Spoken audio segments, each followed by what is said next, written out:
All right, friends, Joseph and Kenneth here in our second connection interview. And Kenneth, I want to go back to your childhood. You always knew. So as most people, well, I always thought, like, as a kid, I was always kind of like the odd kid. Like, people kind of knew there was something about me, but they didn't quite know what it was. I did too. And the family that I was born into and the family that I grew up with, they always looked at me like there was something different about me. I didn't know what it was, but I just knew there was something different about who I was as a person. And the things I was always attracted to, my family was like, that's Nicole. That's like this, all this stuff that just makes no sense why a child should know like half the stuff I do. And I couldn't completely understand. I had always memories of flashes of other things kind of happening in my life, or I would always have like this very vivid what they called vivid imagination, but this I'm getting tripped up on my words. But just there was always something kind of different about my approach to the world compared to everyone else. I always felt like I was kind of an outsider to everyone else that was existing in the world. Like, I never felt like I could be completely part of the group. I'm a fairly large guy, and I was always just kind of like, always viewed the way people actually kind of differently. There was always something in the back of my head of like, I know this isn't right. What people are, how people are acting and what people are doing, it just doesn't feel right to me. And I never completely understood it. And as I've gotten older, that feeling never went away. Like, I always felt like I was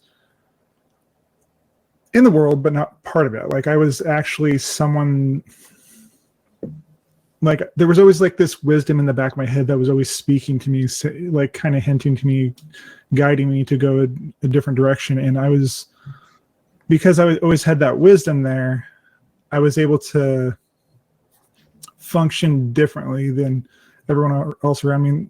I always had everyone go, you're wise, you're all these things. And I'm like, I'm just a normal person. At least I thought I was just a normal person. But I always had the feeling to be drawn towards things everyone told me not to do. Like, that like spirit of like, I was always in the back of my head, in the back of who I was, to be able to like, I need to go a different direction, but I also want to live and do the normal things everyone else does. But I knew that in my life I had to study and gain a lot of skills so for anyone that's watching this in the future, if you feel like you're not moving forward with your life and things keep getting in the way, that's actually there for a reason. It's there to actually give you the skills you need to be able to move forward with your life. And because depending on what your path is, you may have this job that's terrible, but it teaches you organizational skills, or how to like approach life, or a different way of looking at things that you wouldn't had you not done that particular job. So that old saying, everything happens for a reason. Well, you could be in a relationship, or you could be in a job or some sort of situation that actually teaches you something, but ultimately you will need it down the road to be able to teach you something that will expand out to just more than just what you believe in, you think you're going through at that time. But all those things kind of built me up to where I am now. So I think in many cultures and religions, even the concept that the path is set for you, and every experience, maybe in the moment it doesn't seem like it's necessary or needed, or it's mundane or annoying, but that is the tool you develop for later. That is what you need at that moment. Mm-hmm. Yeah. There's a famous saying in Burning Man, you don't get what you want, you get what you need. That's completely true. Like, there's a lot of times where I was like, oh, there's this girl that I really like, but then I found out later she was a completely different person that I thought they were. And I thought they were just like this really nice, sweet person, but they ended up being like something more akin to just their own personal stuff would come up in those situations or those relationships, because I was able to step back and look at those things more, because when you're in the middle of a situation, it's easy to be in it and forget that you're to be the observer of like, oh, this is what's going on inside of this situation. Like even with my dad, I didn't have it in my life until I was about 35. So it's been like 5 years. Yeah. And because of all those things I went through, when we came back together, I was able to help him work through his issues, where he's my dad. I tried finding mentors. I tried finding people to replace him specifically, because I'm like, I needed someone to kind of teach me those things. And then because I have my own people that I talk to when I need to just kind of work through things or get answers, because there's like a lot of questions that are just there. And I'm like, I need answers. So, and my dad runs on similar to me as far as being on the intuitive side of things, psychic, yada, yada, yada. And what he was told is that I was made large to be a very big person, so I could be protected just physically be protected from all the people that would not necessarily be nice. Yeah. That makes sense. And also he was pulled out of my life when I was a little kid, because there were many things he needed to work through, and there are many things that I needed to be able to learn that I could not have actually learned had he been there. And he did the one, like, and then going back to also not having a mentor around, kind of like not having my dad around, I was able to, I really need to take these ums out of my speech. I was able to, because I haven't necessarily always had a mentor or someone to actually just teach me how to do something. That's kind of there by design, because I'm the kind of person that a mentor is great, gives you a good basics, but I get annoyed with them actually fairly quick when someone's trying to teach me something if they're going a little too slow. Yeah. So not necessarily having a mentor there to tell me how everything goes one particular way gave me the ability to go beyond what their imagination as what's possible in the world and what can be created through your experience. Because I didn't necessarily have someone to say, hey, we're going to stop right here because it's not possible. I went way past, made some mistakes, but I actually learned a lot because I actually went through those situations.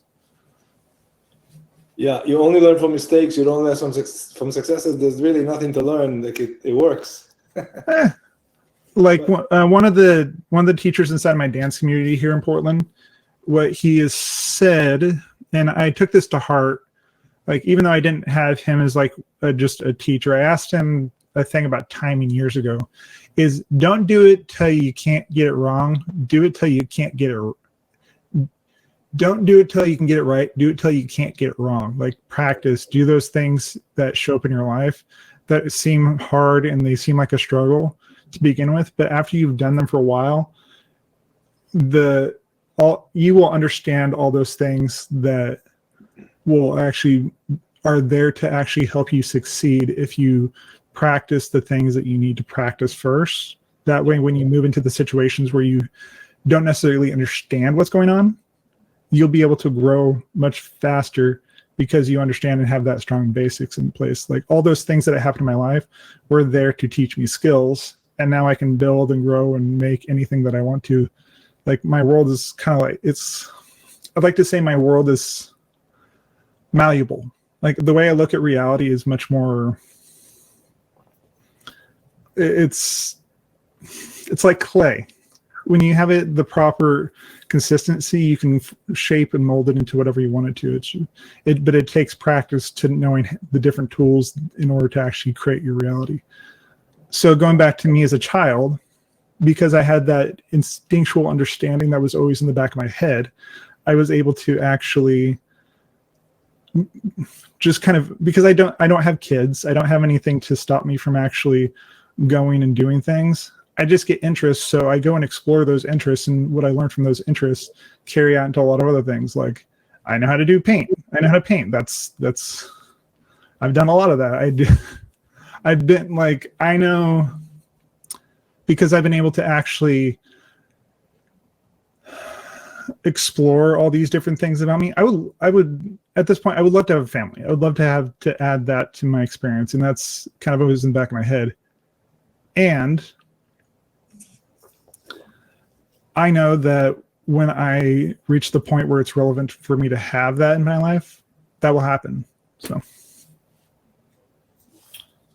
thank you for sharing. Do you it's funny, I was talking to my father I think yesterday, and I said, Dad, talking to this guy Kenneth, is really cool, and he challenged an alien. We talking to the alien. Dad just starts laughing.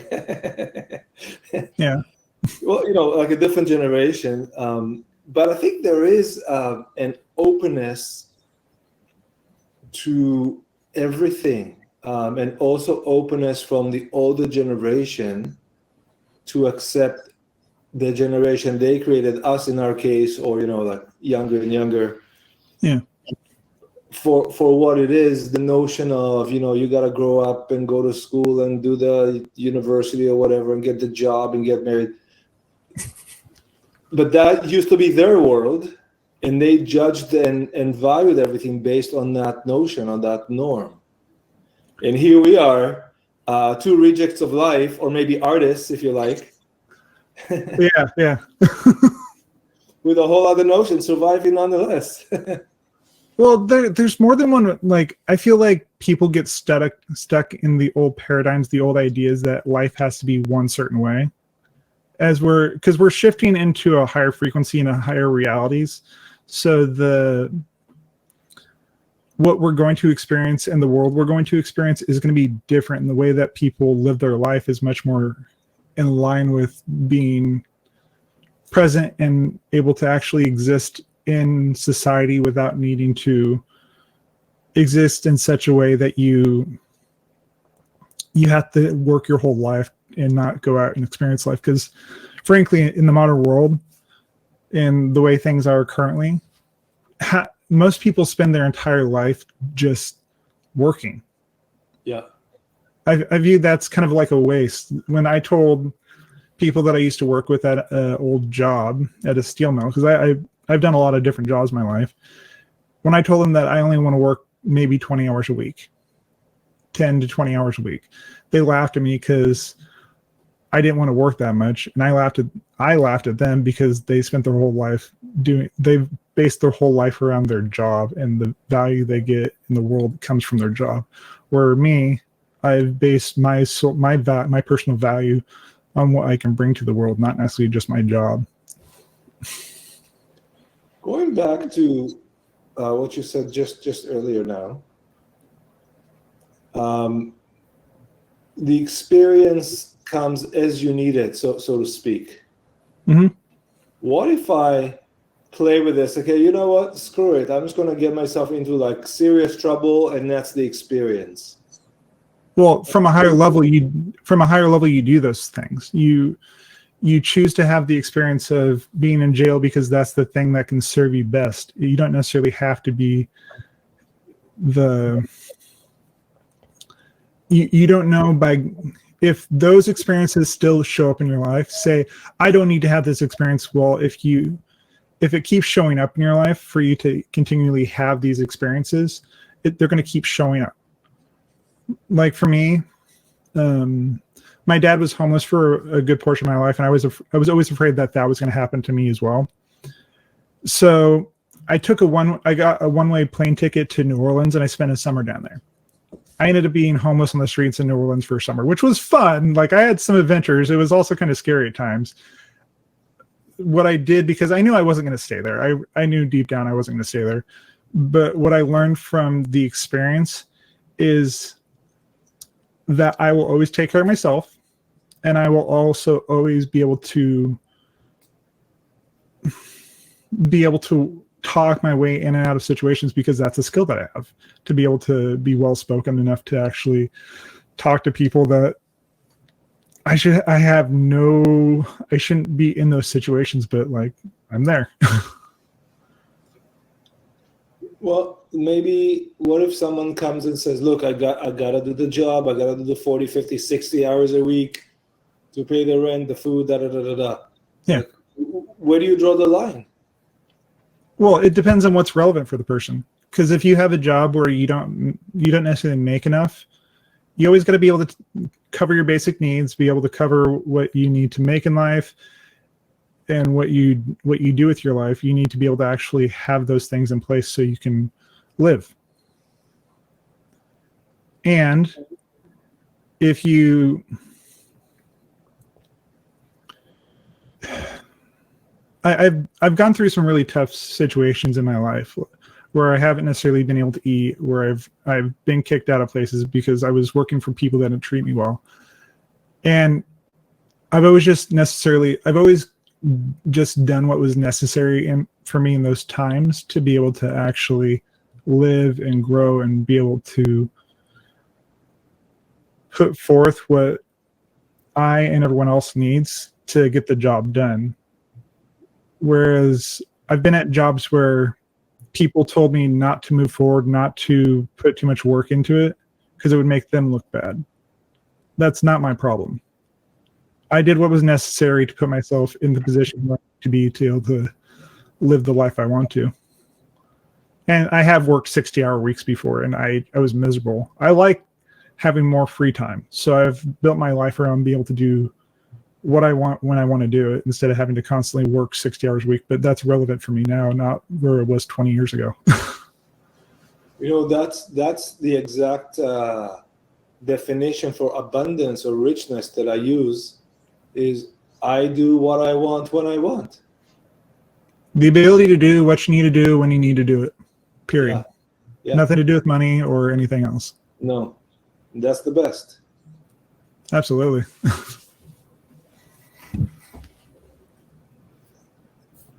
We may be quite close to that point for everyone.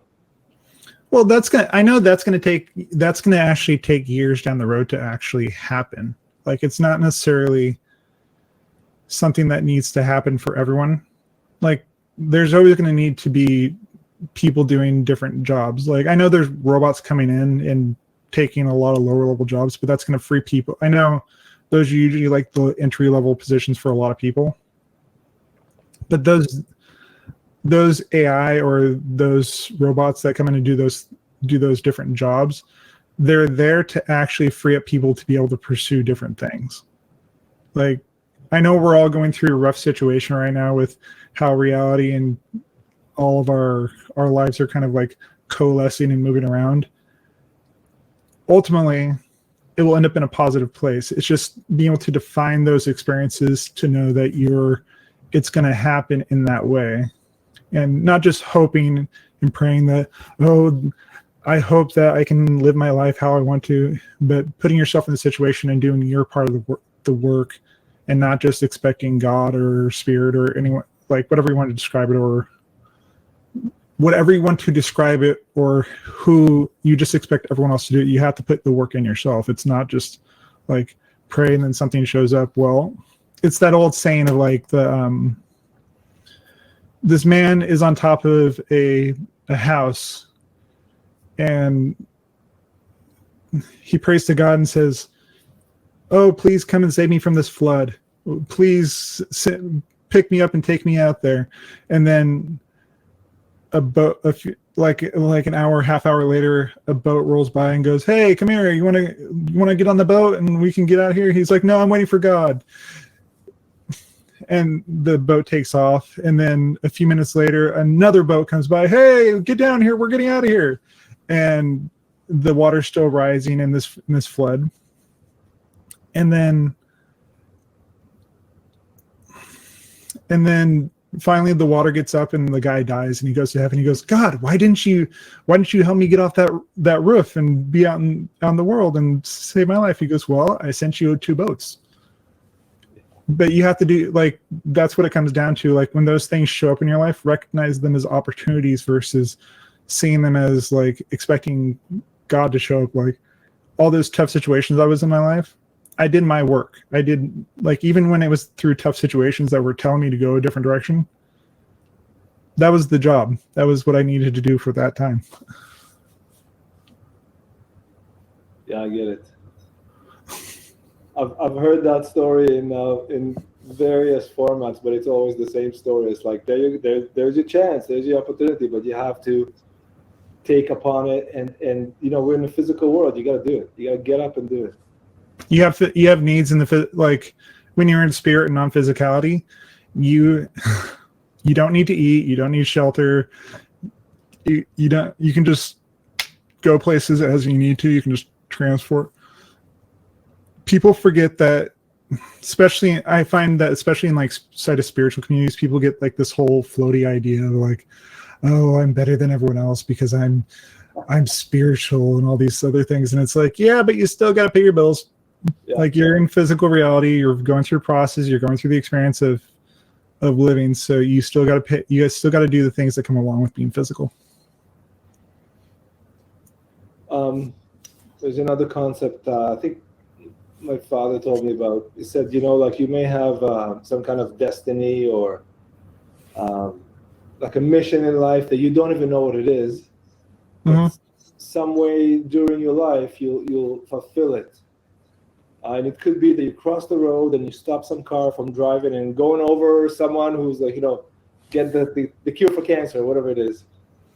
There's also this, like there's some, how do you look at destiny? Well, luck, you know, these kind of things. It's all synchronicity. It's you set up experiences to actually live in, that you're going to live in your life, in your experience of reality, of your experience of what you want to experience in a particular lifetime. Like your destiny is to live the process, go through experiences, because that's what helped you grow as a spirit. So I went to a Bashar event years ago. It was like 9 years ago almost. And I was sitting there chatting with a woman in between like the two, because it was 2 2-hour sessions. So we had a little intermission for about an hour. Tell people what a Bashar event is. Bashar, so me being a channel, like becoming a channel, I was into Bashar years ago. He's another being that's in the same species as the person that I channel. He's channeled by a guy named Daryl Anka. He's a first contact specialist, and that's what he does. He's one of the beings that is around the planet helping with the process of ascension that we're all going through currently. Anyways, so I went to the event, and I was in the intermediate, in this in-between session, why am I blanking on the word right now? But I was in the intermission. I was in the intermission between the 2 2-hour sessions, and I was sitting there talking to this woman, and she was going, "Oh yeah, I was in a session. I did a private session with Daryl, with Bashar a few years ago, and I got to one point, and because she was asking about this blue liquid that she had found in her house, and like these other things that she had found in her house, and she asked about this blue liquid that fell down and just disappeared."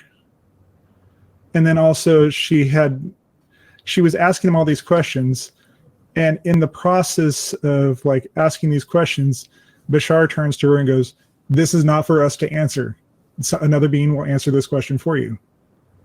So in sitting there talking to her, I'm like, "Oh, that stuff's simple. I know exactly what that is." So going through, it may have not been Bashar's purpose to answer the question, but because I was there exactly when I needed to, and I talked to the person that I needed to at that time, I was able to help her move past. And also I was the person who was actually supposed to tell her the information, where Bashar was not actually the person to tell her. Like those things barriers will pop up in the way if you're not supposed to go experience something or be the thing for the other person. Those things will be there. You will show up when you need to help others. It's also what was the liquid? The blue liquid. So what the blue liquid was, she at an earlier time in her life, she had actually wanted to be a chemist, and she kind of had this idea in her head. And the answer was, it was from another reality that she had shifted away from into the reality we were experiencing at that time. and the blue liquid actually was left over from her shifting from that reality to this one. Yeah. And then a thing had dropped off her desk and just disappeared. She didn't. She's like, I looked and looked and looked, and then like 6 months later, it just showed up again, like right where she had been. She looked through 1,000 times. Okay, so how real is this tea? Only as real as you make it. Anything is only as real as you make it. Does anything outside of me actually exist? Well, or is spirit, it of me? spirit, like true things that are actually real cannot be destroyed. Things that are like everything is of God, but inside of physical reality, things can be destroyed, be taken away from you. Those aren't real. Those are you have an experience of those things, but those things themselves are not empirically true. That's a good one. But the things that are real can never be destroyed. So the things in spirit are actually real, but you're down here in the physical experience, going through many, many different parallel realities, all happening simultaneously. It's just you're shifting constantly through these different parallel realities. But you're not just like going one clean line where you're experiencing everything one way. You're doing this. You're constantly shifting between different realities, and what you think is your past, what you think is who you are, is not necessarily who you were a moment ago. You're a new person with a new past, so the things you are experiencing are not necessarily, in the grand scheme of things, who you always are. Like, I'm this version of me right now, but I know and I've experienced the shift from other realities, like the bleed through that we call, because you'll get like things that carry over from other realities, other timelines that you're on, like the idea of the you know what the Mandela effect is? Yeah, but let's why don't you explain it for anyone that watches the video? So reality of what the Mandela effect actually is, and I heard Daryl saying this because Bashar had told him this and yada yada yada. So all those little things like the Bernstein Bears, the Bernstein Bears, those are two separate realities. Like all of us that were in the reality where it was the Bernstein Bears versus the Bernstein Bears, or it's a book series for kids. But like all those things where you remember like, hey, I remember being this way in a movie.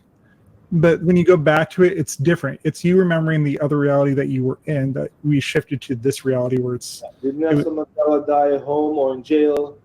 And you're sure he died in jail, but everything suddenly shows at home. And you're absolutely sure it's not that way, but you can't find any proof of it anymore.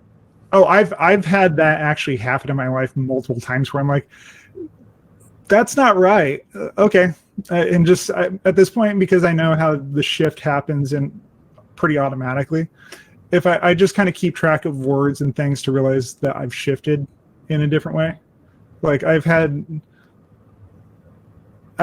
realities where that I can remember where a person's name was, this is a friend of mine, his name is Josh.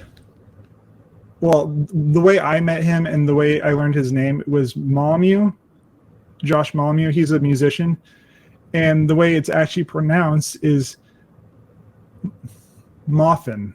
And it's like, that's not, like, that's, I looked at him I knew him as this for the longest time. And every time I talked to him, his last name was Molyneux. Well, no, it's something else in this reality, whereas the reality I came from, like even my own mom, she's had experiences where I've talked to her about stuff that happened when I was a little kid.